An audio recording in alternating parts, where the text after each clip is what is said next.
अस्सलाम वालेकुम स्टूडेंट्स। उम्मीद है कि आप सब ठीक होंगे। मी रिजवानुल्लाह and you are watching my channel Learn with Mr. Rizwan. Today I am going to teach you important structure. Which one? Be able to. आज हम लोगों ने पढ़ना है कि चीज़ के बारे में एक स्ट्रक्चर है जो काफ़ी अहम है स्पोकन लैंग्वेज में, स्पोकन इंग्लिश में। वो क्या है? Be able to. Be able to की माने क्या है? काबिल होना। उर्दू में हम क्या कहते हैं? काबिल होना। काबिल होना। अब इसकी डिफिनीशन क्या है? इसको हम लोग कैसे डिफाइन कर सकते हैं? इसकी तारीफ हम लोग कैसे कर सकते हैं? डिफिनीशन इसका ये है, इट इज यूज्ड यानी be able to is used, it is used to express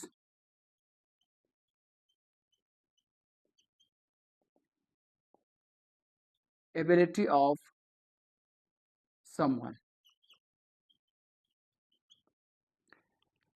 it is used to express the ability of someone. किस चीज के लिए इस्तेमाल होता है? किसी दूसरे की काबिलियत को जाहिर करने के लिए हम लोग क्या इस्तेमाल करते हैं? Be able to. वैसे भी हम लोग कहते हैं you are able to speak English. आप इंग्लिश बोलने के काबिल है। वो एबल है, is eligible, he is capable, he is able. This all words give same meaning. अब इसको हम लोग कहाँ पे इस्तेमाल करते हैं? काबिल होना। मिसाल, यहाँ पे एक चीज है बी एबल टू। यहाँ पे बी की बजाय हम लोग इस भी इस्तेमाल कर सकते हैं, आर भी इस्तेमाल कर सकते हैं, एम भी इस्तेमाल कर सकते हैं। I am able to speak. फिर दूसरी बात है, यहाँ पे वाज और वर भी इस्तेमाल कर सकते हैं सेंटेंस में। किसकी जगह पे? बी की जगह पे। या फिर हम लोग विल इस्तेमाल कर सकते हैं किसकी जगह पे? बी की जगह पे। अब देखना, ये जो हमारे पास इज, आर, एम, ये हम लोग किस चीज के लिए इस्तेमाल करते हैं? प्रेजेंट एबिलिटी के लिए इस्तेमाल करते हैं। प्रेजेंट एबिलिटी के लिए कैसे इस्तेमाल कर सकते हैं हम लोग? इज, आर, एम, या फिर उसके बाद is able to, am able to, are able to. पहले he is able to cook. He is able to cook, वो खाने पकाने के काबिल है, वो खाना पकाने की काबिल है। He is able to cook food. He is able to play cricket, वो क्रिकेट खेलने के काबिल है। यहाँ पे देख ले, एबल टू तो हम लोगों ने वैसे के वैसे लिखा, बी की जगह पे हम लोगों ने क्या लिखा? इज। ये किस चीज को शो कर रहे हैं? प्रेजेंट के बारे में बता रहे हैं। फिर एम है, I am able to teach you. I am able to teach you. अब इसकी मतलब क्या है? एबल टू तो हम लोगों ने वहां से उठाया, बी की जगह पे हम लोगों ने क्या लगाया? एम, जो किस चीज के लिए इस्तेमाल होते हैं? प्रेजेंट के लिए। I am able to teach you, मैं आप लोगों को पढ़ाने की काबिल हूं। अब अगर बात की जाए पास्ट की, वाज और वर, ये किस लिए इस्तेमाल होते हैं? पास्ट एबिलिटी के लिए।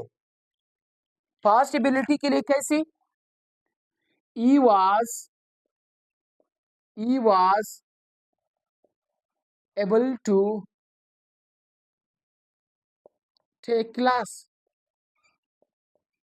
He was able to take class, वो क्लास लेने की काबिल था, वो क्लास लेने की काबिल था।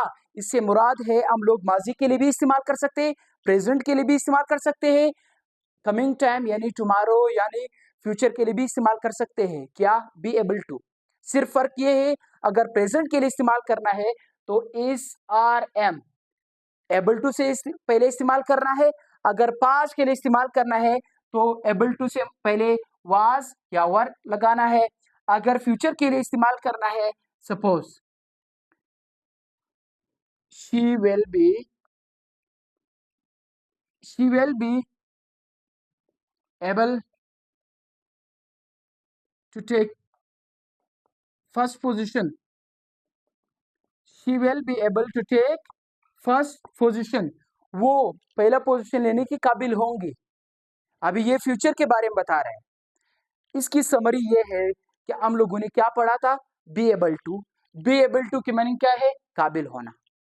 और ये हम लोग कहाँ पे इस्तेमाल कर सकते हैं, किसी दूसरे की काबिलियत को जाहिर करने के लिए हम लोग क्या इस्तेमाल करते हैं, बी एबल टू. यहाँ पे बी एबल टू हम लोग प्रेजेंट के लिए भी इस्तेमाल करते हैं, पास्ट के लिए भी इस्तेमाल कर सकते हैं और फ्यूचर के लिए भी यानी मुस्तकबिल के लिए भी इस्तेमाल कर सकते हैं. I am able to speak English, मैं इंग्लिश बोलने की काबिल हूं. ये प्रेजेंट के लिए है. अगर पास्ट की बात की जाए, I was able to speak English, मैं इंग्लिश बोलने की काबिल था. या अगर मैं फ्यूचर की बात करूं तो पहले मैंने क्या कहना है, I will be able to speak English, मैं इंग्लिश बोलने की काबिल हूंगा. यानी तीनों के लिए इस्तेमाल करते हैं. और दूसरी बात यह है कि ये हम लोग काबिलियत के लिए इस्तेमाल करते हैं, किसी की एबिलिटी को शो करने हम लोग लोगों के लिए क्या इस्तेमाल करते हैं, बी एबल टू. कोई भी एग्जांपल है आप लोग इस्तेमाल कर सकते हो. He will be able to play cricket, यानी पहले वो मौजूद था, वो जो है ना फ्यूचर में क्या हो जाएगा, ठीक तगड़ा हो जाएगा और क्रिकेट खेलने की काबिल होगा. फिर इनमें से वर और वाज को कहाँ पे इस्तेमाल करना है, आई ई शी इट के साथ, वर वी दे यू के साथ. विल जो है ना हम लोग तमाम के तमाम प्रोनाउन के साथ हम लोग इस्तेमाल कर सकते हैं, चाहे आई वी दे यू ए शे जो भी हो, सिंगुलर हो या प्लूरल. होप दैट आज की शॉर्ट लेक्चर इंपॉर्टेंट स्ट्रक्चर आप लोगों को समझ आया होगा. फिर भी अगर कोई क्वेश्चन था तो आप लोग एनी टाइम पूछ सकते हो. Thanks for watching me.